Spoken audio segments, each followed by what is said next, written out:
Oke, baiklah. Assalamualaikum warahmatullahi wabarakatuh. Terima kasih banyak atas kesempatan dan waktunya. Masih mau mendengarkan penjelasan dari Ibu. Jadi sekarang kita masuk ke materi selanjutnya, bab baru. Judulnya adalah trigonometri. Nah, jadi di sini kita akan bahas beberapa materi baru yang mungkin belum pernah kalian lihat ya. Oke, jadi selamat belajar, tetap semangat, semoga kalian bisa paham. Lanjut. Jadi ini dia kompetensi dasar yang akan kita pelajari. Yang pertama, menjelaskan rasio trigonometri. Nah, istilahnya sinus, kosinus, tangen, kosekan, sekan, dan kotangen pada segitiga siku-siku. Kemudian yang kedua, menyelesaikan masalah kontekstual yang berkaitan dengan rasio trigonometri sama pada segitiga siku-siku. Jadi kita akan membahas masalah kontekstualnya atau soal ceritanya, biasanya penerapannya. Kemudian mengeneralisasi rasio trigonometri untuk sudut-sudut di berbagai kuadran dan sudut-sudut berelasi. Jadi kita akan belajar bagaimana perbedaan di setiap kuadran dan relasi-relasi dari sudut-sudut tersebut. Kemudian menyelesaikan masalah kontekstual yang berkaitan sama masalah kontekstualnya. Kemudian menjelaskan fungsi trigonometri. Jadi kita akan belajar juga fungsinya dengan menggunakan lingkaran satuan. Dan menganalisa perubahan grafik fungsi trigonometri akibat perubahan pada konstanta pada fungsi Y sama dengan A sin B X tambah C tambah D. Lanjut ya. Nah, ini dia. Jadi pertama-tama kita akan mempelajari dulu tentang perbandingan trigonometri. Tetapi sebelum itu saya mau membuka ini dengan memperjelas. Ada dua namanya, ada dua sudut, yaitu sudut positif dan negatif yang akan kita gunakan di sini. Tapi lebih sering digunakan ya sudut positif. Cuman kita juga perlu tahu dan kenal tentang sudut negatif.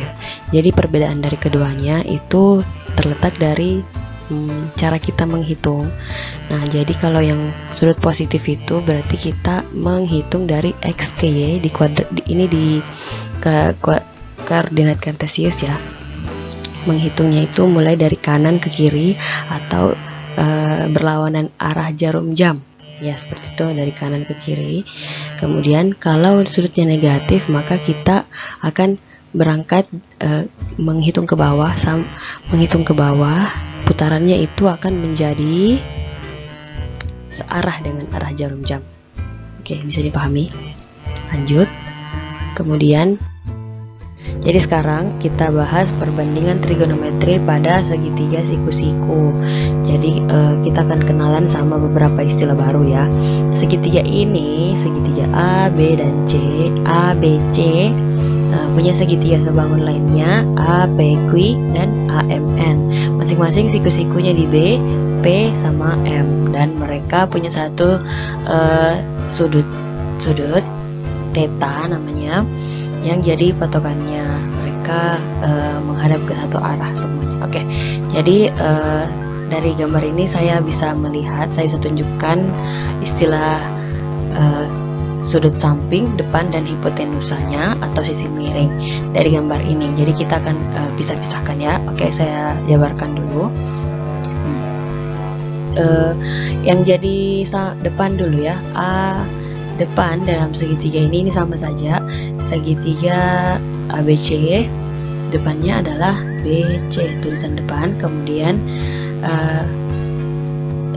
kalau di segitiga lain ada PQ ya. Kemudian sama juga dengan MN, ini disebut sebagai sisi depan ya. Kemudian samping itu AB atau AP atau AM, disebut sebagai sisi samping.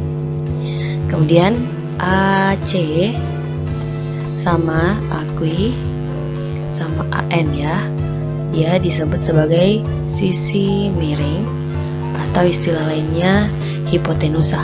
Oke, jadi kenapa dia disebut samping, depan, dan miring, itu harus memperhatikan letak dari sudut yang diketahui. Di sini kan tetanya posisinya ada di titik A, maka yang jadi depan sudutnya adalah BC. Lain halnya jika posisi theta kita ada di sebelah sini di C, maka dia akan yang jadi depannya adalah yang sebelah sini. Jadi kalian harus fokus dulu sama letak tetanya itu di mana. Oke, jadi berdasarkan gambar ini, letak tetanya ada di A, maka sumber istilah-istilah ini semua bergantung dari letak teta tersebut. Oke, jadi dari sini saya bisa kenalkan sama kalian ada yang disebut dengan sin teta. Nah, sin teta rumusnya adalah sisi depan dibagi dengan sisi miring. Oke, jadi kalau kita ganti ke ruas garis istilahnya, maka akan menjadi BC per AC. Oke, kemudian ada yang disebut dengan kosekan. Nah, akan menjadi rumusnya ini tetap ya. Rumusnya sudah pasti seperti ini, cuman yang berubah adalah letak dari tetanya.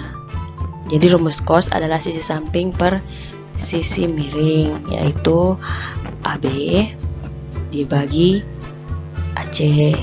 Nah, kalau yang segitiga lain kalian bisa samakan karena bisa diganti. Kemudian tan, ini perwakilan saja ya. Tan itu sisi depan dibagi sisi samping. Nah, jadi rumusnya adalah BC per AB. Nah, seperti itu. Jadi yang perlu kalian hafal dan pahami adalah rumus ini. Ini sudah paten. Sin sisi depan per miring, cos sisi samping per miring, tan sisi depan per sisi samping. Yang membedakan adalah letak dari tetanya. Jadi yang berubah-berubah adalah ini, tergantung dari berapa, di mana posisi dan apa-apa hurufnya. Bisa? Jadi bagaimana perbandingan trigonometrinya kalau kita melihat ke apa ini namanya grafik kartesius, yaitu pertemuan antara sumbu X dan sumbu Y. Jadi segitiganya seperti ini bentuknya, O ke A sepanjang sumbu X, maka dia disebut X saja, mewakili. Kemudian O ke sini itu Y, jadi dia sama sejajar dengan Y. Kemudian R adalah jari-jarinya sehingga membentuk OB. Nah, hubungan perbandingan trigonometri dalam segitiga siku-siku OAB dengan koordinat kartesius ditunjukkan seperti gambar. Jadi saya juga bisa bentuk sin tetanya berdasarkan teta, maka yang jadi sisi depan ya kan per OB berarti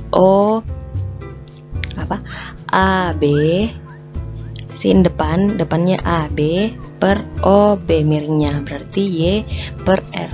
Kemudian cos samping per miring X per R. Kemudian tan AB per OA, sama seperti itu ya kan, bisa dipahami. Nah, setelah itu kita bisa menemukan yang baru lagi, ada istilah kosekan, CSC kosekan teta, yaitu kebalikan dari sin teta. Jadi dia OB per AB. Nah, jadi dia R per Y. Kemudian ada yang disebut sekan teta, yaitu OB per OA, kebalikannya yaitu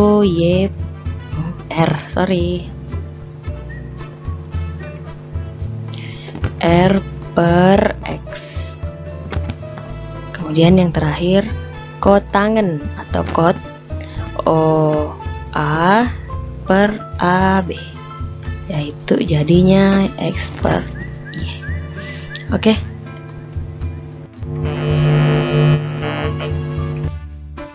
Contoh soal kita akan bahas.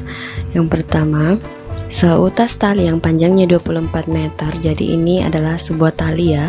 Salah satu ujungnya diikatkan pada ujung tiang vertikal yang tingginya H meter. Jadi yang ini itu panjang tingginya adalah sebuah tiang dan ujung yang lainnya ditancapkan pada tanah dan membentuk sudut 55 derajat seperti pada gambar. Berapakah tinggi tiang sesungguhnya? Jadi tugas kita adalah mencari berapa nilai H sesungguhnya. Oke. Inilah kenapa kita butuh trigonometri, karena akan memudahkan kita untuk menghitung sesuatu yang tidak bisa kita ukur secara langsung.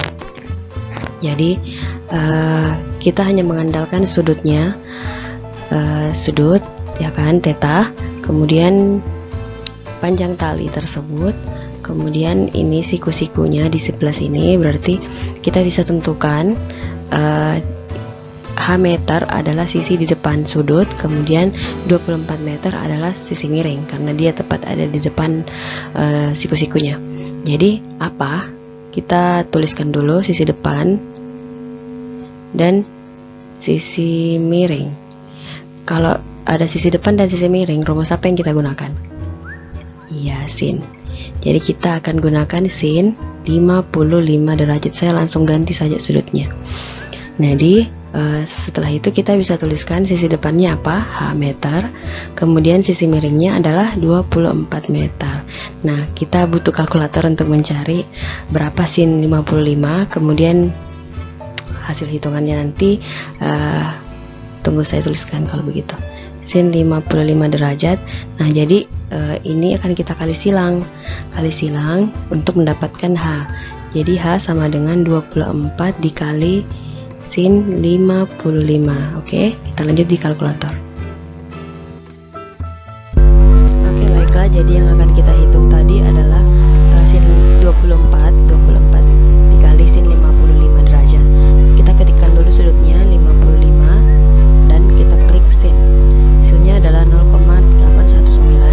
Kemudian kita kalikan dengan 24. Hasilnya adalah 19,65 atau kita bulatkan ke atas menjadi 19,65.